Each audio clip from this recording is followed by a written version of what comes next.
wangu wako pale, mpelekee microphone. Hata mtoto wangu atajua hiyo kitu leo, mpelekee Pastor Sara microphone. Hakuna mtu anajua, hata wazee wa kanisa hawakujua.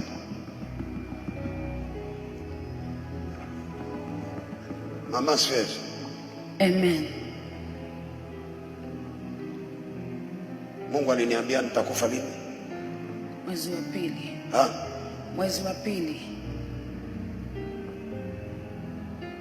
Ni yeye na mimi, watu wawili ndio tunajua. Mungu ashawahi kuongelesha kama Hezekia. Huwa mnaonanga Mungu ananiambia kuwahusu. Aliniambia Ezekiel nakufa mwezi wa pili.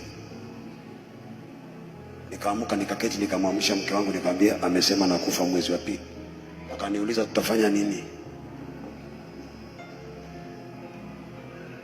Yes.